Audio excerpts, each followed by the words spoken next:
চাঁদপুরে বাঁধ ভাঙা উচ্ছ্বাসে মুখর বিনোদন কেন্দ্র, ভিড় করছেন দর্শনার্থীরা। ছোটদের কাতারে সামিল বড়রাও। কক্সবাজার সমুদ্র সৈকতে পর্যটকের ঢল। ঈদের দ্বিতীয় দিন নগর ছাড়ছেন ঘরমুখী মানুষ। বাস টার্মিনাল ও রেল স্টেশনে ভিড়, জীবিকার তাগিদে রাজধানী ফিরছেন অনেকে।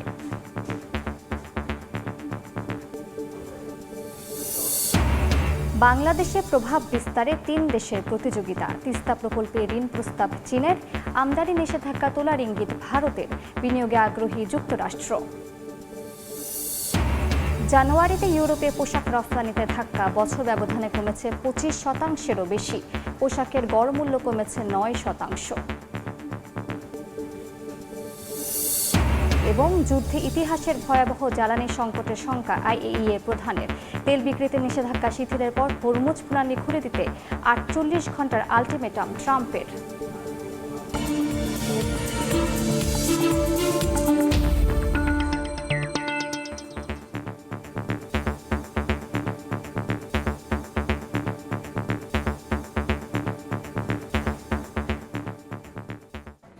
ঈদ মোবারক। দেখছিলেন শিরোনাম। আমন্ত্রণ জানাচ্ছি দেশ ও দেশের বাইরের অর্থ বাণিজ্যে নানা খবর নিয়ে আমাদের নিয়মিত আয়োজন এই সময়ের বাণিজ্যে। আপনাদের সঙ্গে আছি আমি মালিহা সুহুর। চট্টগ্রামে ঈদ শুভেচ্ছা বিনিময় অনুষ্ঠানে কথা বলছেন অর্থমন্ত্রী আমির খসরু মাহমুদ চৌধুরী। সরাসরি যাচ্ছি সেখানে। আমাদেরকে সবাই মিলে এটা সমাধান করতে হবে। সরকারের পক্ষ থেকে ব্যবস্থাপনার দিক থেকে আমরা সবকিছু চেষ্টা করে যাচ্ছি, এবং ইতিমধ্যে কিছু আপনারা দেখতে পাচ্ছেন বিভিন্ন দেশ থেকেও আমাদের জ্বালানি আসতে শুরু করেছে। অন্য প্রকিউরমেন্টগুলো আমরা চেষ্টা করছি। দেশের মধ্যে তো আমাদেরকেও আমার দেশের মধ্যে অনেকটা আমাদেরকে স্বাবলম্বী হওয়ার চেষ্টা করতে হবে। তো সব কিছু মিলিয়ে চেষ্টা করা হচ্ছে। আমরা আশা করছি একটা সহনীয় পর্যায়ে রাখার যায় কিনা পুরো বিষয়টাকে। সরকার তারেক রহমান সাহেবের উনি কিন্তু 7 দিনের মধ্যে 7 দিন অফিস করছেন, কাজ করছে, মন্ত্রীরা সবাই কাজ করছে। এখানে হলিডে বলে কিছু নাই, দিনরাত কাজ করে যাচ্ছে এবং নিজেরাও খুব কিছু ইতিমধ্যে আপনারা দেখতে পাচ্ছেন কিছু এক্সাম্পল সেট করা হচ্ছে যে আসলে প্রধানমন্ত্রীর চলাফেরা, প্রধানমন্ত্রীর যে সিকিউরিটি, প্রধানমন্ত্রীর যে সার্বিক কার্যক্রমের মধ্যে আমরা তো সিম্পলিসিটি নিয়ে আসার চেষ্টা করছি। যে সাধারণ মানুষের কাছে যে কিছু বার্তা যে আমরা আমাদের অপচয়টা আমাদেরকে বন্ধ করে দিতে হবে, দুর্নীতিটা বন্ধ করে দিতে হবে, ওয়েস্টেজটা বন্ধ করতে হবে। যে দেশের অর্থনীতিতে আমরা এটাকে চলমান রাখতে হলে বিগত দিনে যে দুর্নীতি হয়েছে সেটা করতে দেওয়া যাবে না, অপচয় করতে দেওয়া যাবে না। সুতরাং সব কিছু মিলিয়ে আমরা চেষ্টা করছি অর্থনীতিতে একটা ডিসিপ্লিন আনার জন্য, অর্থনীতিতে একটা স্বচ্ছতা আনার জন্য, অর্থনীতিতে গণতন্ত্রায়নের জন্য, যাতে অর্থনীতির সুফল সকলের কাছে যায়। আপনারা স্লোগান জানেন, অর্থনীতির গণতন্ত্রায়নের কথা বলা হচ্ছে বিএনপির পক্ষ থেকে। তারেক রহমান সাহেব বলেছেন যে রাজনীতি গণতন্ত্রায়ন করলে চলবে না, অর্থনীতিকে গণতন্ত্রায়ন করতে হবে, যাতে যার সুফল জনগণ পেতে পারে, জনগণ অংশগ্রহণ করতে পারে। আমরা চেষ্টা করে যাচ্ছি, জনগণ আমাদের উপর আস্থা রেখেছে, আমরা চেষ্টা করছি সেই আস্থা যাতে অটুট থাকে আগামী দিনে, চেষ্টা করে যাচ্ছি। একটা বিষয় হচ্ছে আপনি বলেছেন যে অর্থনীতির একটা ডিসিপ্লিন আনার চেষ্টা করছেন এবং আমাদের অর্থনীতির একটা চ্যালেঞ্জও আছে। আমরা চট্টগ্রাম বন্দর কেন্দ্রিক যদি বিবেচনা করি, অনেকগুলো মেগা প্রজেক্ট রানিং আছে, কিছু হয়তো অর্ধেক আগাইছে, যেমন বে টার্মিনাল, মাতারবাড়ি, ওভারঅল আরও অনেকগুলো টার্মিনাল, সেখানে হিউজ টাকার পয়সারও দরকার। তো এই পূর্ববর্তী প্রকল্প, মেগা প্রকল্পগুলো বিশেষ করে, সেগুলোর ব্যাপারে কোনো রিভিউ বা আপনারা আপাতত কোনো চিন্তা করছেন কিনা এই বিষয়গুলো? অবশ্যই অনেকগুলো প্রজেক্ট রিভিউ হবে, যেগুলো একেবারে বন্ধ করা সম্ভব না সেটা তো অন্য কথা, যেগুলো বন্ধ করা সম্ভব। আর আগামীতে আমাদের যে প্রকল্পের ভিত্তি হবে যে ভ্যালু ফর মানি, আমি যে টাকাটা খরচ করব এটা একটা মূল্যমান থাকতে হবে, রিটার্ন। আমির খসরু মাহমুদ চৌধুরীর বক্তব্যের সম্পূর্ণ অংশ দেখতে ভিজিট করুন সময় টিভির ফেসবুক পেজে। ঈদের দ্বিতীয় দিনে জমে উঠেছে দেশের বিনোদন কেন্দ্রগুলো। সকাল থেকেই পরিবার পরিজন নিয়ে মানুষ ভিড় করছেন বিভিন্ন পার্ক, রিসর্ট ও দর্শনীয় স্থানে। শিশুদের হাসি, তরুণদের উচ্ছ্বাস আর বড়দের অবসর কাটানোর আনন্দে জমে উঠেছে পুরো পরিবেশ। রাজধানী সহ দেশের বিভিন্ন এলাকায় অবস্থিত বিনোদন কেন্দ্রগুলোতে ছিল উৎসবমুখর আবহ। নাগরদোলা, রাইড, নৌকা ভ্রমণ থেকে শুরু করে খোলা আকাশের নিচে আড্ডা, সব মিলে ঈদের আমেজে মেতেছে সব বয়সী মানুষ।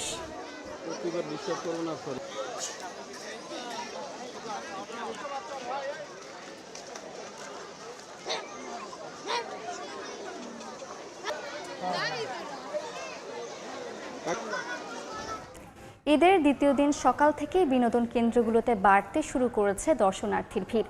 এই মুহূর্তে রাজধানীর চিড়িয়াখানায় আছেন সহকর্মী শাহরিয়ার সৌমিক, আশুলিয়ার ফ্যান্টাসি কিংডমে সাইফুল ইসলাম, কক্সবাজার সমুদ্র সৈকতে সুজাউদ্দিন রুবেল, পটুয়াখালীর কুয়াকাটার শিকদার জাবির হোসেন। সরাসরি শুরুতে যাচ্ছি সৌমিকের কাছে।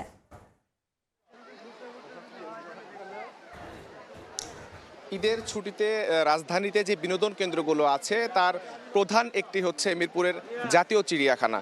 ঠিক তারই ধারাবাহিকতায় কিন্তু আমরা চিড়িয়াখানায় দেখতে পাচ্ছি যে অসংখ্য দর্শনার্থী কিন্তু এখানে আসছেন এবং ভিড় জমাচ্ছেন। কেউ তার পরিবারের লোকজনকে নিয়ে এসেছেন, কেউ বন্ধু বান্ধবের সাথে এসেছেন, কেউ আবার একাও এসেছেন এই রাজধানীর মিরপুরের জাতীয় চিড়িয়াখানাতে। দর্শক, জানিয়ে রাখতে চাই যে চিড়িয়াখানা মূলত এখানে টিকিট বিক্রির কার্যক্রম শুরু হয় সকাল 9টা থেকে এবং এই টিকিট বিক্রির কার্যক্রম চলে ঠিক বিকেল 5টা পর্যন্ত। তো দর্শনার্থী যারা আসবেন তারা সকাল 9টা থেকে বিকেল 5টা পর্যন্ত এখানে আসতে পারবেন এবং পশু প্রাণী যেগুলো চিড়িয়াখানাতে সংগৃহীত আছে সেগুলো কিন্তু দেখতে পারবেন, এমনটি কিন্তু কর্তৃপক্ষের তরফ থেকে জানানো হয়েছে। এবং জানানো হয়েছে যে ডিজিটালাইজড করার কারণে টিকিট সিস্টেম এখন কিন্তু অনেকখানি ভোগান্তি ছাড়াই দর্শনার্থীরা চিড়িয়াখানাতে প্রবেশ করতে পারছেন এবং 2 বছরের ঊর্ধ্বে যে যাদের বয়স তাদের সকলকেই কিন্তু টিকিট মূল্য দিয়েই এই চিড়িয়াখানাতে প্রবেশ করতে হবে, এমনটি কিন্তু আমরা জেনেছি। এবং চিড়িয়াখানার কর্তৃপক্ষের তরফ থেকে জানানো হয়েছে যে যারা খাঁচার কাছাকাছি আসবেন তারা যাতে কোনোভাবেই তারা ক্ষতিগ্রস্ত না হন এবং পশু পাখিকে তাদের বাইরে থেকে আগত নিয়ে আসা কোনো ধরনের খাবার কিন্তু দিতে একেবারে নিষেধ করা হয়েছে। এবং আরও কিছু দিক নির্দেশনা যারা দর্শনার্থী তাদের ক্ষেত্রে কিন্তু চিড়িয়াখানা কর্তৃপক্ষের তরফ থেকে জানানো হয়েছে। আমরা কিন্তু এমনটি দেখেছি যে তো এখন আমরা দেখতে পাচ্ছি যে স্বাভাবিক বছরের অন্যান্য সময়গুলোতে চিড়িয়াখানাতে খুব একটা বেশি ভিড় দেখতে না পেলেও কিন্তু আমরা ঈদের যে সময়টা সেটাতে সেই সময় লক্ষ্য করলে দেখা যায় যে প্রতিদিন প্রায় লক্ষাধিক মানুষ কিন্তু রাজধানীর এই মিরপুরে অবস্থিত জাতীয় চিড়িয়াখানাতে আসেন এবং তারা কিন্তু চিড়িয়াখানাতে তাদের যে ঈদের আনন্দ এবং ছুটির দিনের যে আনন্দ সেটি কিন্তু তারা ভাগাভাগি করে নেন। এখানে আমরা দেখতে পাচ্ছি যে কেউ কেউ তার পরিবার নিয়ে এসেছেন, তাদের বাচ্চা কাচ্চা নিয়ে এসেছেন এবং তারা বেশ আনন্দের সাথে তাদের যে ঈদের এই সময় এবং তাদের যে ছুটির যে সময় সেটি কিন্তু তারা উপভোগ করছেন। আমরা এখানে দেখতে পেয়েছি যে বিশেষ করে অনেক প্রায় কয়েক হাজার প্রাণীর সমাগম কিন্তু এই জাতীয় চিড়িয়াখানাতে রয়েছে।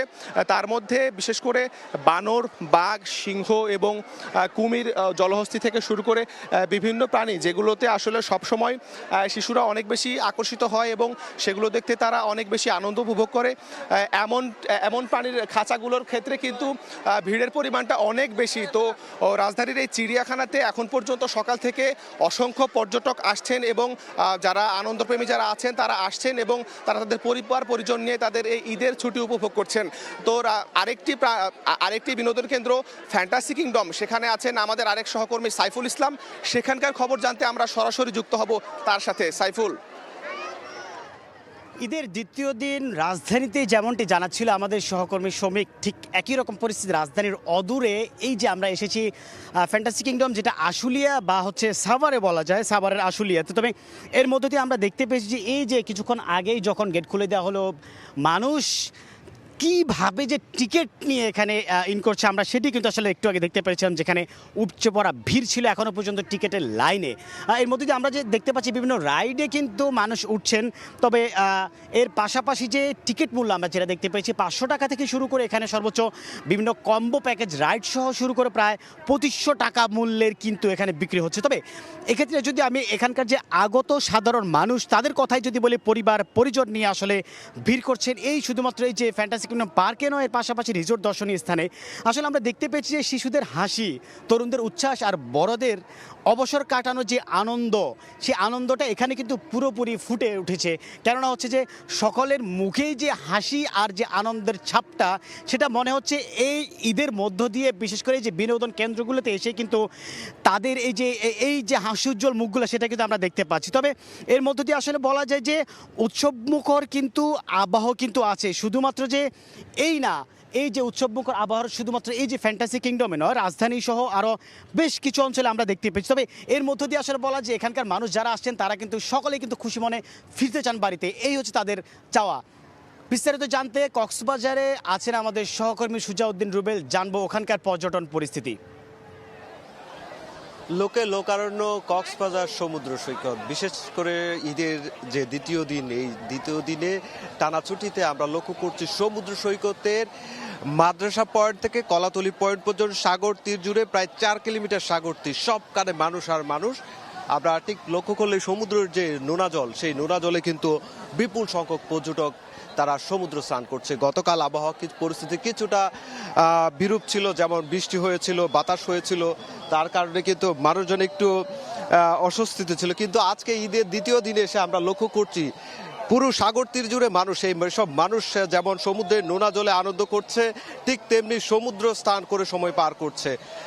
অনেকে টিউব নিয়ে সমুদ্রে গা ভাসিয়েছে, আবার অনেকে জেটস্কি যুগে গভীর সাগরে গিয়ে তারা গভীর সমুদ্র উপভোগ করছে। এভাবেই কিন্তু প্রতিটা মুহূর্ত কাটছে। আবার বিশেষ করে বালিয়াড়িতে লক্ষ্য করছি, বালিয়াড়িতে যেখানে কিটকট দেওয়া হয়েছে সেখানে কিন্তু মানুষজন বসার সিট পাচ্ছে না। পাশাপাশি মানুষজন বালিয়াড়িতে এদিক এদিক ঘোরাঘুরি করে কিন্তু সময় পার করছে। অনেকে বিচ বাইকে উঠছেন, আবার অনেকে ঘোড়ার পিঠে উঠছেন। এভাবেই কিন্তু প্রিয় তাদের মুহূর্তগুলো কাটছে। বিশেষ করে আমরা লক্ষ্য করছি যেহেতু তীব্র গরম, এই গরমের মাঝে অনেকেই সমুদ্রে যেহেতু এসেছে, সেই সমুদ্র তীব্র গরম থেকে বাঁচার জন্য সাগরের পানিতে নেমে পড়ছে। এবং 5 শতাধিক হোটেল মোটেলও কিন্তু প্রচণ্ড ভিড়, এবং প্রতিটা কক্ষেই কিন্তু পর্যটকের চাপ রয়েছে। 5 শতাধিক রেস্টুরেন্টও কিন্তু প্রচুর সংখ্যক পর্যটক। তবে কক্সবাজার সমুদ্র সৈকত ছাড়াও পর্যটকরা দীর্ঘ 80 কিলোমিটার যে মেরিন ড্রাইভ রয়েছে, সেই মেরিন ড্রাইভে গিয়ে হিমছড়ি, ইনানি, পাতোয়ার টেক থেকে শুরু করে যে বাংলাদেশ মিয়ানমার সীমান্তের যে নাপ নদী রয়েছে, সেই সব জায়গায় কিন্তু পর্যটকরা ঘুরে বেড়াচ্ছেন এবং কি আনন্দ উপভোগ করছেন। আমরা এখানে সকল বয়সের মানুষজনকে লক্ষ্য করছি, তারা বলছে ঈদের যে টানা ছুটি, সেই ছুটি কাটানোর জন্য তারা এখানে ছুটে এসেছে এবং ছুটে এসে তারা এখানে বেশ আনন্দ করছে। পাশাপাশি যে বিপুল সংখ্যক পর্যটক এসেছে তাদের নিরাপত্তায় কিন্তু যেখানে লাইফগার্ড রয়েছে, লাইফগার্ডরা প্রায় 27 জন লাইফগার্ড কর্মী 3টি পয়েন্টে অবস্থান করছে, এবং 3টি পয়েন্টে 27 জন লাইফগার্ড কর্মীর পাশাপাশি আরও 6 জন ভলান্টিয়ার যুক্ত হয়েছে। সব কিছু মিলিয়ে সমুদ্র স্নানের নিরাপত্তায় প্রচুর যে নিরাপত্তা ব্যবস্থা সেটি নেওয়া হয়েছে। এবং পাশাপাশি এখানে ট্যুরিস্ট পুলিশ রয়েছে। ট্যুরিস্ট পুলিশ কিন্তু সমুদ্র সৈকত থেকে শুরু করে যে বিনোদন কেন্দ্রগুলো রয়েছে, হোটেল মোটেল জোন রয়েছে, সবখানে তাদের যে নজরদারি সেটি আমরা লক্ষ্য করছি। এবং মাইকিং হচ্ছে যাতে গভীর সমুদ্র গিয়ে গোসল না করা হয়, সেই জন্য তারা পর্যাপ্ত ব্যবস্থা নিয়েছে, সেই বিষয়টি বলছে। আর পর্যটকরা কোনো যদি হয়রানি হয়, হয়রানির অভিযোগ পেলেই তারা সঙ্গে সঙ্গে ব্যবস্থা নিচ্ছে বলে আমাদেরকে জানিয়েছে। তো এই ছিল আমার কাছে কক্সবাজার সৈকত থেকে সবশেষ। এখন আমরা চলে যাচ্ছি কুয়াকাটা সৈকতে আছেন আমাদের সহকর্মী শিকদার জাবির হোসেনের কাছে। ঈদের দ্বিতীয় দিনে পর্যটকের পদচারণায় মুখর হয়ে উঠেছে দেশের দ্বিতীয় বৃহৎ সমুদ্র সৈকত কুয়াকাটা।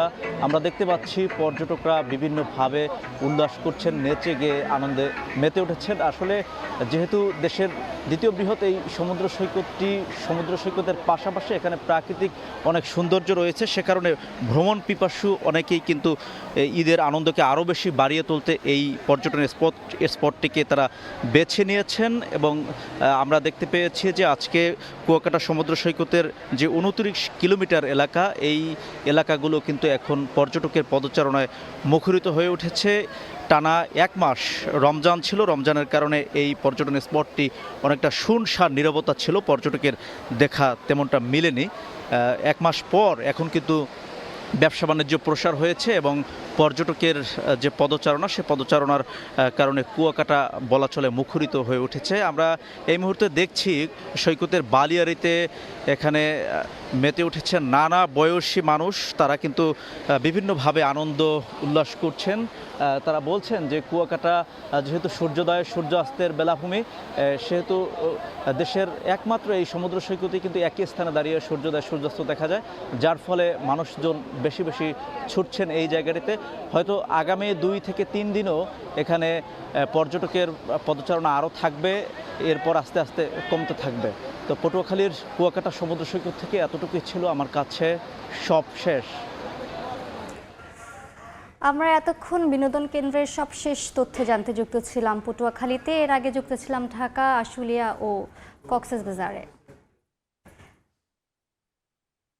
পরিবারের সঙ্গে ঈদ উদযাপনে আজও ঢাকা ছাড়ছেন অনেকে। এই মুহূর্তে মহাখালী বাস স্ট্যান্ডে আছেন সহকর্মী ওয়ালিউল সাকিব, সরাসরি যাচ্ছি তার কাছে।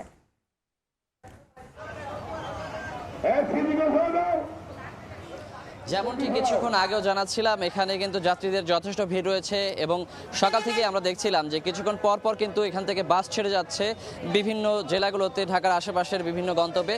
তো এখানে আজকে ঈদের দ্বিতীয় দিনেও কিন্তু যথেষ্ট পরিমাণে ভিড় রয়েছে এবং এখানকার বেশিরভাগ যাত্রী কিন্তু আমরা দেখেছি যে তারা ঈদে বাড়ি ফিরতে চাচ্ছেন মূলত পরিবার পরিজনের সঙ্গে ঈদের আনন্দ ভাগাভাগি করতেই।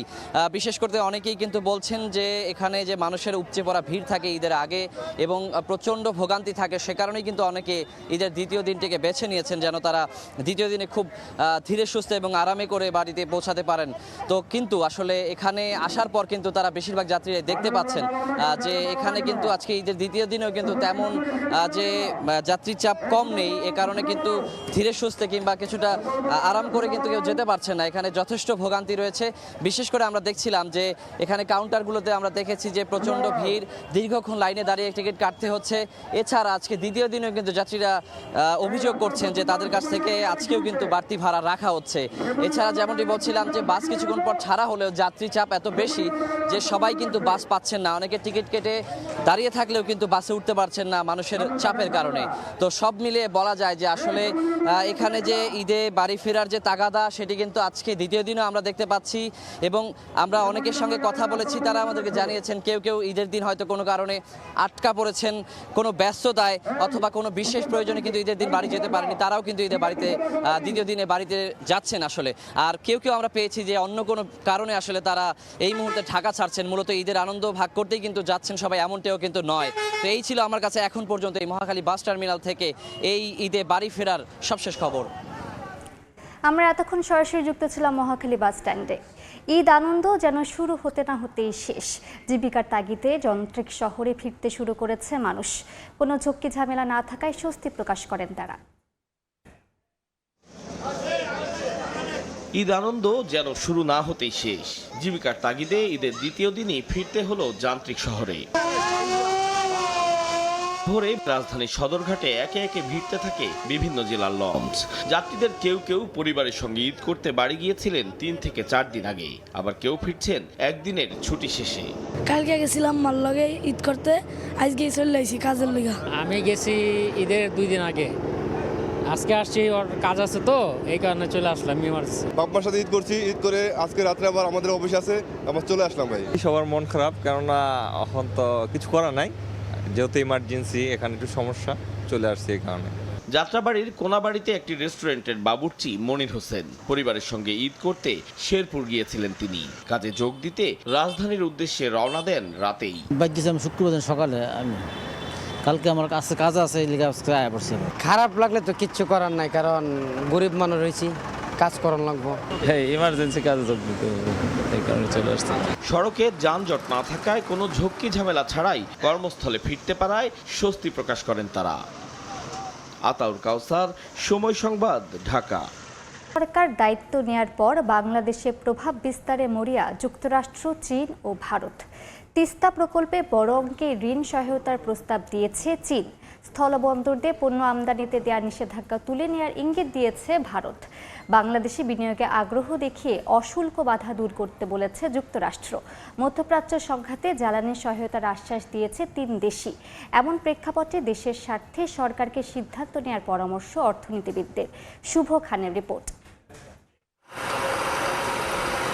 আওয়ামী লীগ আমলের শুরুতে পদ্মা সেতু সহ কয়েকটি মেগা প্রকল্পে ঋণ সহায়তা দেয় অন্যতম উন্নয়ন সহযোগী চীন। তবে শেখ হাসিনার শাসন আমলের শেষ ভাগে ঋণের প্রতিশ্রুতি শূন্যের কোটায় নামায় বেইজিং। একই অবস্থা ভারতের ক্ষেত্রেও। অর্থনৈতিক সম্পর্ক বিভাগের তথ্য বলছে গত 5 অর্থ বছরে ভারত নতুন কোনো ঋণের প্রতিশ্রুতি দেয়নি। বিপরীতে চীন দিয়েছে $140 কোটি। মাঝের সময়টায় ছিল না কোনো ঋণ। তবে অন্তর্বর্তী সরকারের সময়ে $2.1 বিলিয়ন বিনিয়োগ, ঋণ ও অনুদানের প্রতিশ্রুতি দেয় চীন। গত 5 অর্থ বছরে চীনা ঋণের অর্থ ছাড় হয়েছে $353 কোটি। ভারত করেছে $123 কোটি। আর ইআরডির হিসেবে সরাসরি ঋণ সহায়তা দেয়নি যুক্তরাষ্ট্র। তবে বিএনপি সরকার দায়িত্ব নেওয়ার পর প্রভাবশালী এই 3 দেশের দৌড়ঝাঁপে ক্রমেই পাল্টে যাচ্ছে দৃশ্যপট। গেল 8 মার্চ অর্থমন্ত্রীর সঙ্গে বৈঠক শেষে স্থলবন্দর দিয়ে পণ্য আমদানির নিষেধাজ্ঞা তুলে নেয়ার ইঙ্গিত দেয় Bharat. Both sides can work more closely together, how we can promote trade volume, how we can promote Bangladeshi exports to India. একদিন পরই অর্থ মন্ত্রণালয়ে ছুটে যান চীনা রাষ্ট্রদূত ইয়াও ওয়েন। তিস্তা প্রকল্প বাস্তবায়নে ঋণ সহায়তার কথা জানান তিনি। More than 10 projects carry on and we are discussing it. We can come up with figures. Some Tista River projects we are going to build 1,000 hospital in Bangladesh. চীন ও ভারতের এই তৎপরতার মধ্যে পিছিয়ে নেই যুক্তরাষ্ট্র। অর্থমন্ত্রীর সঙ্গে বৈঠক সেরেছেন মার্কিন রাষ্ট্রদূত ব্রেন্ট ক্রিস্টেনসেন। দীর্ঘমেয়াদে দেশটির কাছে এলএনজি সহায়তা চায় বাংলাদেশ। আলোচনায় প্রাধান্য পায় অশুল্ক বাধা দূর করতে সহকারী মার্কিন পররাষ্ট্রমন্ত্রী পল কাপুরের তাগিদও। আমেরিকান বিনিয়োগ এই দেশে আসবে সেটার জন্য দুই একটা প্রতিবন্ধকতার কথা উল্লেখ করেছেন, যে এইগুলি দূর করলে আমেরিকান বিনিয়োগের জন্য সেটি সহজতর হবে, বাংলাদেশ একটা উর্বর ভূমি হবে।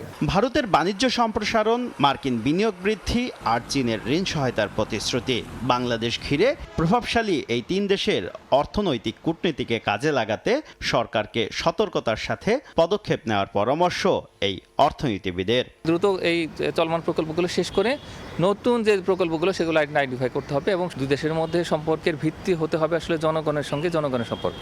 তো সেইভাবে করেই নতুন নতুন জায়গাতে আসলে এই অর্থায়ন বা উন্নয়ন সহযোগিতা সেগুলো সম্প্রসারিত করতে হবে। বাংলাদেশের শীর্ষ 10 উন্নয়ন সহযোগীর তালিকায় রয়েছে এই 3 দেশই। শুভ খান, সময় সংবাদ, ঢাকা। দেখছেন সময়ের বাণিজ্য। মেয়াদ কমাতে যাচ্ছে থাইল্যান্ড। স্থানীয় গণমাধ্যমের খবরে বলা হয়েছে 60 দিন থেকে কমিয়ে মেয়াদ 30 দিন করার প্রস্তাব আনতে যাচ্ছে দেশটির পররাষ্ট্র মন্ত্রণালয়। থাই পররাষ্ট্রমন্ত্রী সিহাসেক ফুয়াংটকেও জানিয়েছে 60 দিনের ভিসায় এসে অনেক বিদেশি স্থানীয়দের জন্য সংরক্ষিত খাতে ব্যবসা শুরু করেছে। এছাড়া ভুয়া মালিকানা ব্যবহার করে অবৈধভাবে সম্পত্তিও কিনছেন। দীর্ঘ সময় ভিসামুক্ত অবস্থানের সুযোগ নিচ্ছেন অনেকে। বাস্তবে অধিকাংশ পর্যটকের জন্য 30 দিনই যথেষ্ট বলে মন্তব্য করেন থাই পররাষ্ট্রমন্ত্রী। ভিসামুক্ত প্রবেশের আওতায় থাকা দেশগুলোর নাগরিকরা 30 দিন থাকতে পারবেন। এছাড়া প্রয়োজনে আরও 30 দিনের জন্য মেয়াদ বাড়ানোর সুযোগ পাবেন।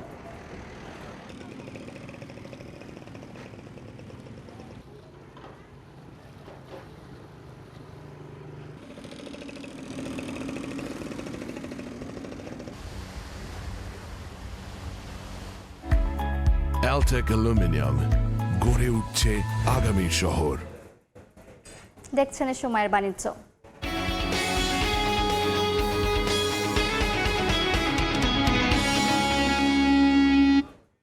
ইউরোপের বাজারে রফতানিতে বড় ধাক্কা খেয়েছে তৈরি পোশাক খাত। সবচেয়ে বড় আঞ্চলিক বাজারটিতে জানুয়ারিতে রফতানি হয়েছে $165.27 কোটি পণ্য, যা গেল বছরের একই সময়ের তুলনায় 25.25% কম। এই সময়ে পোশাকের দাম কমেছে 9% বেশি। রফতানিকারকরা বলছেন বাড়তি প্রতিযোগিতা ও বিশ্ববাজারে চাহিদা কমায় নেতিবাচক অবস্থানে পোশাক খাত। MS আরিফিনের report. 2025 সাল জুড়ে সামান্য প্রবৃদ্ধি থাকলেও 2026-এর শুরুতেই পোশাকের বাজারে ধাক্কা খেয়েছে ইউরোপীয় ইউনিয়ন। জোটটির পরিসংখ্যান দপ্তর ইউরোস্টেটের সবশেষ তথ্য, জানুয়ারিতে আমদানি হয়েছে $7 বিলিয়ন পণ্য, যা গেল বছরের একই সময়ের তুলনায় 15.48% কম।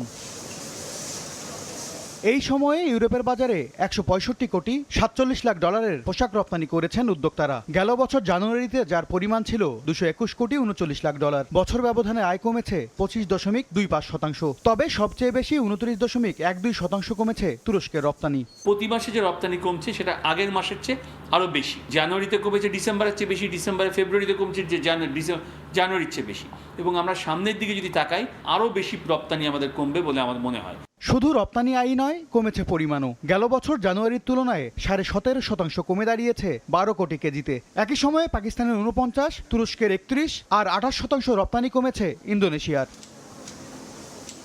ইউরোপের বাজারে চলতি বছরের শুরুতেই বড় ব্যবধানে কমেছে পোশাকের দামও। জোটটিতে বাংলাদেশি পোশাকের দাম কমেছে 9.41%। সবচেয়ে বেশি 44% কমেছে পাকিস্তানি পোশাকের। তবে প্রবৃদ্ধি হয়েছে ভারত, তুরস্ক ও ইন্দোনেশিয়ার। চিন্তা করে অর্ডারটা দেয়। উদ্যোক্তারা বলছেন, বৈশ্বিক অস্থিরতায় বড় অঙ্কের ক্রয়াদেশে সতর্ক অবস্থানে ক্রেতারা। এছাড়া মার্কিন শুল্কের প্রভাবে প্রতিযোগিতায় টিকে থাকতে দামেও ছাড় দিতে হচ্ছে সরবরাহকারীদের।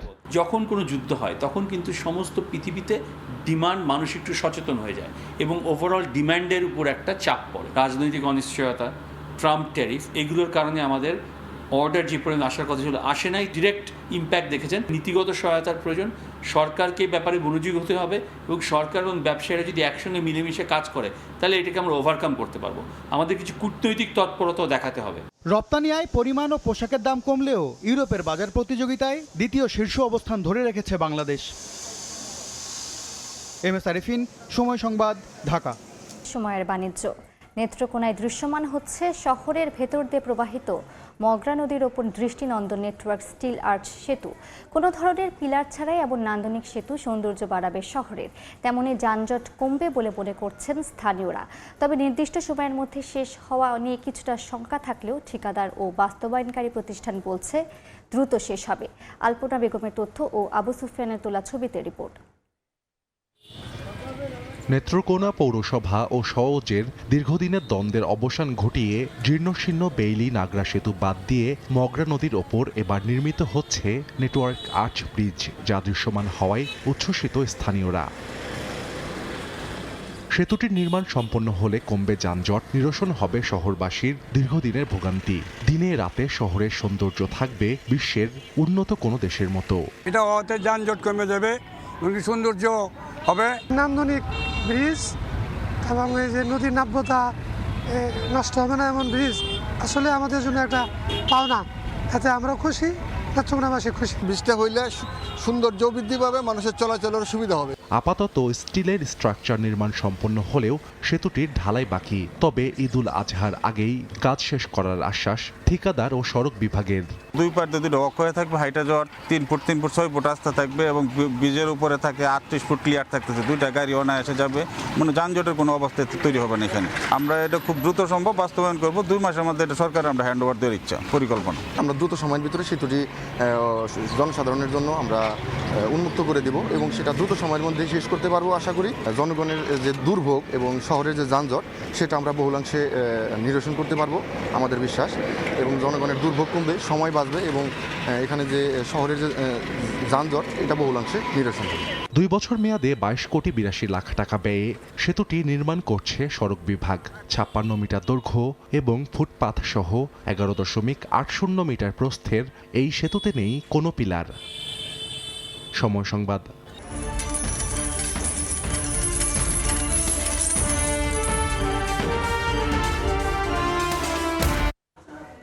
ইরান ইসরায়েল যুদ্ধের প্রভাবে বিশ্ববাজারে কমছে স্বর্ণের দাম। এক সপ্তাহে কমেছে 10%-এরও বেশি। পাশাপাশি কমছে রূপার দামও।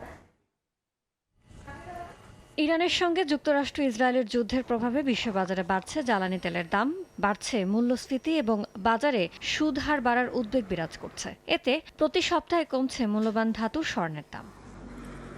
সপ্তাহ ব্যবধানে দাম 10.5%-এরও বেশি কমে আউন্স প্রতি নেমেছে $4,488। মাস ব্যবধানে কমেছে 14.13%।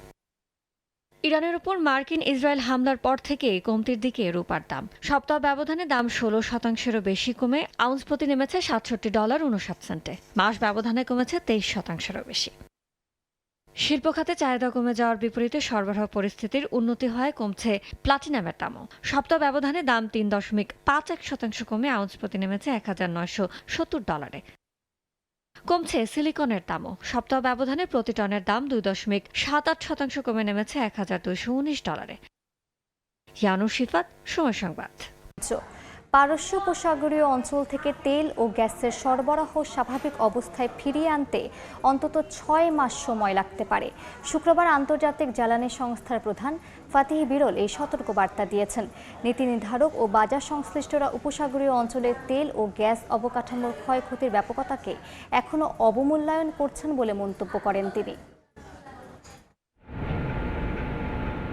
বিশ্ব বর্তমানে ইতিহাসের সবচেয়ে বড় জ্বালানি নিরাপত্তা চ্যালেঞ্জের মুখোমুখি বলে সতর্ক করেছেন আন্তর্জাতিক জ্বালানি সংস্থার প্রধান ফাতিহ বিরল। বিবিসিকে দেয়া এক সাক্ষাৎকারে তিনি বলেন, এই সংকট থেকে উত্তরণে জ্বালানি সাশ্রয়ের ব্যাপারে আরও সোচ্চার হতে হবে।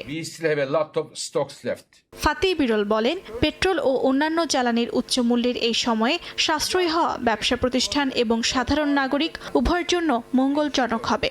এছাড়া ইরানের সঙ্গে ইসরায়েল যুক্তরাষ্ট্রের চলমান যুদ্ধ 70-এর দশকের জ্বালানি সংকটের চেয়েও বড় চ্যালেঞ্জ তৈরি করেছে বলে মন্তব্য করেন তিনি। এমনকি ইউক্রেনে রাশিয়ার আক্রমণের পর প্রাকৃতিক গ্যাসের দাম নিয়ে যে অস্থিরতা তৈরি হয়েছিল, বর্তমান পরিস্থিতি তাকেও ছাড়িয়ে গেছে বলেও জানান তিনি। স্থানীয় সময় শুক্রবার আন্তর্জাতিক জ্বালানি সংস্থার প্রধান একটি বিশেষ প্রতিবেদন প্রকাশ করেন, যেখানে ব্যবসা প্রতিষ্ঠান ও গৃহস্থালী কাজে তেলের চাহিদা কমানোর পরামর্শ দেওয়া হয়। এর মধ্যে রয়েছে মহাসড়কে যানবাহনের গতিসীমা কমানো এবং সম্ভব হলে ঘরে বসে কাজ করার কথাও উল্লেখ রয়েছে। অর্চিতা শেহজিন, সময় সংবাদ। চ্যাটবোটের সীমা পেরিয়ে এবার স্বয়ংক্রিয় এআই এজেন্ট সামনে এনেছে চীনের প্রযুক্তি জায়ান্ট প্রতিষ্ঠান বাইদু। বেইজিংয়ে এক অনুষ্ঠানে উন্মোচন করা হয় তাদের নতুন এআই এজেন্ট লবস্টার, যা মানুষের হস্তক্ষেপ ছাড়াই সম্পন্ন করতে পারে জটিল সব কাজ। তবে সম্ভাবনার পাশাপাশি বাড়ছে নিরাপত্তা ঝুঁকিও। বিশেষজ্ঞরা বলছেন, সংবেদনশীল ডেটা ব্যবস্থাপনায় তৈরি হতে পারে নতুন চ্যালেঞ্জ। চীনের প্রযুক্তি জায়ান্ট কোম্পানি বাইদো উন্মোচন করেছে তাদের নতুন প্রজন্মের এআই এজেন্ট লবস্টার। রাজধানী বেইজিংয়ে আয়োজিত এক অনুষ্ঠানে এই কৃত্রিম বুদ্ধিমত্তার সঙ্গে পরিচয় করিয়ে দিয়েছে নির্মাতা প্রতিষ্ঠান। ওপেন সোর্স প্ল্যাটফর্ম ওপেন ক্লো এর উপর ভিত্তি করে তৈরি করা এসব এজেন্ট চ্যাটবটের তুলনায় অনেক বেশি স্বয়ংক্রিয়। ভিডিও এডিটিং, প্রেজেন্টেশন তৈরি, গবেষণা, এমনকি কফি অর্ডার সবকিছুই করতে পারে মানুষের আচরণ অনুকরণ করে। প্রযুক্তিবিদদের মতে প্রচলিত চ্যাটবট যেখানে ব্যবহারকারীর নির্দেশের উপর নির্ভরশীল, নতুন এজেন্টগুলো সেখানে নিজে থেকেই কাজ সম্পন্ন করতে পারে। এই সক্ষমতা চীনের এআই প্লাস নীতির সঙ্গে সামঞ্জস্যপূর্ণ, যার লক্ষ্য অর্থনীতির প্রতিটি খাতে কৃত্রিম বুদ্ধিমত্তা ব্যবহার করে উৎপাদনশীলতা বাড়ানো। চলমান চ্যাটবটগুলো ব্যবহারকারী নির্দেশের অপেক্ষায় থাকে। নতুন এই এআই এজেন্টগুলো অনেক বেশি স্বয়ংক্রিয়। এগুলো মানুষের আচরণ অনুকরণ করতে পারে এবং নিজে থেকেই একাধিক কাজ সম্পন্ন করতে সক্ষম।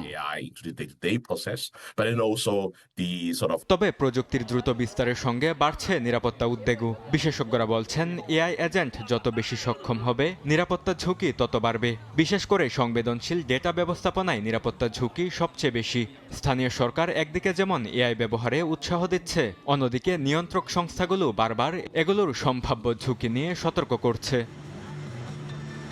বরকতুল্লাহ, সময় সংবাদ। এ পর্যায়ে শীর্ষ সংবাদগুলো জানিয়ে দিচ্ছি আরেকবার। ঈদ আনন্দে বাঁধ ভাঙা উচ্ছ্বাসে মুখর বিনোদন কেন্দ্র। ভিড় করছেন দর্শনার্থীরা। ছোটদের কাতারে সামিল বড়রাও। কক্সবাজার সমুদ্র সৈকতে পর্যটকের ঢল। বাংলাদেশে প্রভাব বিস্তারে 3 দেশের প্রতিযোগিতা। তিস্তা প্রকল্পে ঋণ প্রস্তাব চীনের। আমদানি নিষেধাজ্ঞা তোলার ইঙ্গিত ভারতের। বিনিয়োগে আগ্রহী যুক্তরাষ্ট্র। এবং জানুয়ারিতে ইউরোপে পোশাক রপ্তানিতে ধাক্কা। বছর ব্যবধানে কমেছে 25%-এরও বেশি। পোশাকের গড় দাম কমেছে 9%।